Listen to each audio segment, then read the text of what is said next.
That winter storm that we've been watching all week is finally moving in. Thanks so much for joining us this Friday evening. I'm Mark Salinger. The mountains are expected to see the strongest dose of that snow, which is, of course, good news for skiers and snowboarders. We need that snow up there. Down here in the city, though, you might wake up to a couple flakes. Not a whole lot to get excited about. 9 News reporter Colton Chavez went to Idaho Springs, where at least it's snowing a bit up there.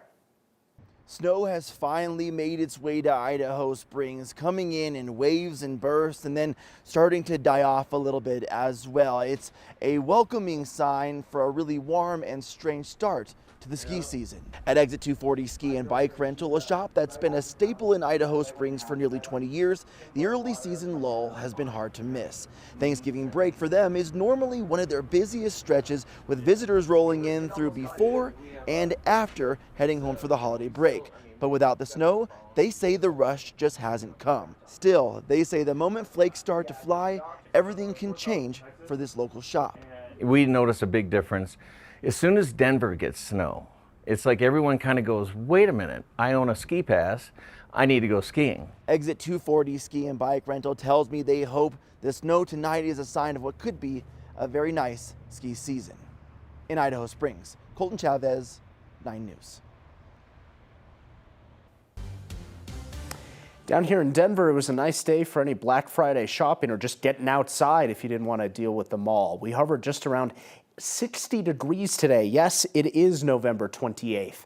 Big changes, though, on the way. Corey Reppenhagen joining us this evening. Corey, even if we don't see some snow down here in the metro area, or at least not a lot of it, it will still be very cold. Yeah, this is an Arctic front that's bringing this air and snow into the region, and so we will get those temperatures down there, possibly by single digits by Sunday morning. Here's a look at the storm. It's going to mostly stay to our north. All these red boxes up here, those are winter storm warnings from the Great Lakes all the way to the Bear's Claw up in Montana. We're just catching the bottom end of this here in Colorado, but it should do pretty good here. 4 to 8 inches possible up in the northern mountains by tomorrow morning, 8 o'clock. Winter weather advisories go through the night. And so we're looking at the live picture here.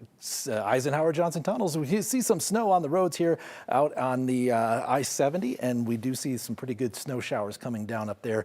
We could get 3 to 6 inches up there at the tunnels tonight. Weather impact alert for tomorrow morning, because we do have some isolated light snow showers that will be coming to the Denver metro area, and the cold road surfaces will allow that, even the light snow, to possibly accumulate on the roads.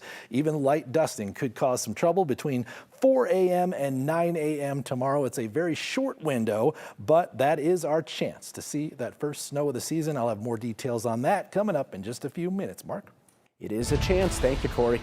From snow to fire, a small wildfire sparked near the Turkey Track shooting area in Douglas County today. The strategy now is to let it burn for a bit because there are concerns for firefighters and their safety.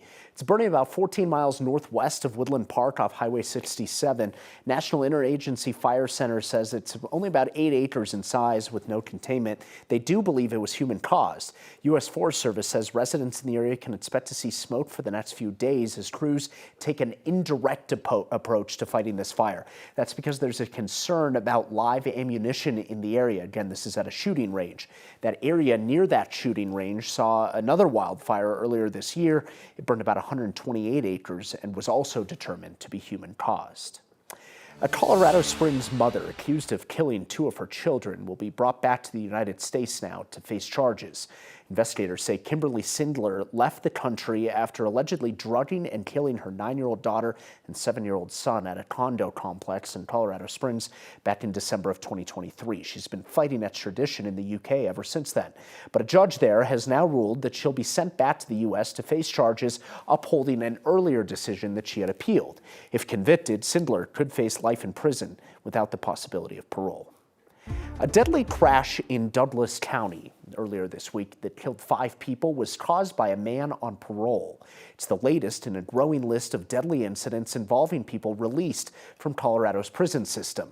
9 News Investigates has confirmed that the driver, Walter Hewling III, had more than a dozen prior arrests over the past decade. He's suspected of carjacking a woman at an RTD park and ride in Aurora on Monday before driving that stolen car down Highway 83 and slamming into another car.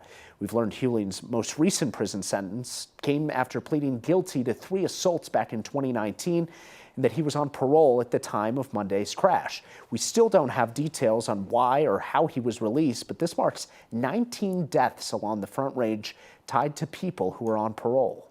Not really surprising that parolees are responsible for a considerably high number of offenses in the recent past. Because if we look back over the decades, it's a reality of the prison system. Hewling also had a restraining order violation last year in Boulder County. We're still working to learn whether his parole officer knew about that violation or if there was any effort to revoke his parole. RTD says riders along the Southeast Light Rail corridor should expect delays for several days after a fuel tanker crashed into the Yale Street Bridge yesterday. The crash damaged part of the bridge and forced emergency crews to shut down rail service in the area. Yale Station has reopened, but repairs to the bridge are still underway. Until then, there are bus shuttles and limited E-line trains that will cover service between that part of the area. Northbound riders will need to transfer to the D line at I-25 Broadway, while southbound riders may board on opposite tracks at the Southmore Station. Colorado is joining 21 other states in suing the Trump administration again over new food assistance rules that they say will cut SNAP benefits for people who are legally eligible. The USDA's new guidance tied to July's federal budget narrows which non-citizens can get food aid. The Congressional Budget Office says roughly 90,000 people a month will lose eligibility. Colorado argues the USDA is wrongly excluding legal permanent residents, including refugees and asylum recipients, based on their previous immigration status. Attorney General Phil Weiser here in Colorado says the change could lead to wrongful termination and steep financial penalties for states. USDA officials argue that the move prevents benefits from going to people living in the U.S. without documentation. Last month, Democratic Governor Jared Polis proposed changes to benefits to Colorado Medicaid waivers. The changes include cuts to movement therapy on workers' pay. Music therapists say their clients would be the most impacted. 9 News reporter Janelle Finch has that story. Music is power. People who use song as a tool know its strength doesn't live in lyrics. Communication, social emotional goals, they can work on movement. But cuts to Medicaid threaten to weaken the notes. Today we're going to have conversations. Come on in. Victor Gall has been a music therapist for 14 years. There's a separation in the entertainment industry of like me and the rest of the crowd, but with music therapy, it brings people together in a much more intimate setting. He says he can't imagine doing any other work, but he might have to. Governor Jared Polis is proposing reductions to movement therapy rates, which covers music therapy. That is the money that my employer gets to pay me for my sessions. Gall says he's looking at a 10 to 40% hourly rate decrease. I am looking mostly for a living wage. It's not I'm not looking for a raise. I just want to be able to serve this community. But he's most concerned about his clients. This is a population where they may not be flourishing in other therapies, and in music therapy, they're having breakthroughs. He says if employers can't pay to keep their therapists, they may fall out of business. Okay, Grayson, you have another one that you're thankful for? You.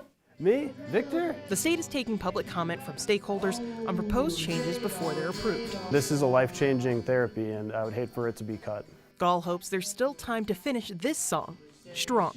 But now we are done. Janelle Finch, 9 News. If approved, the governor's proposed changes would take effect in the spring.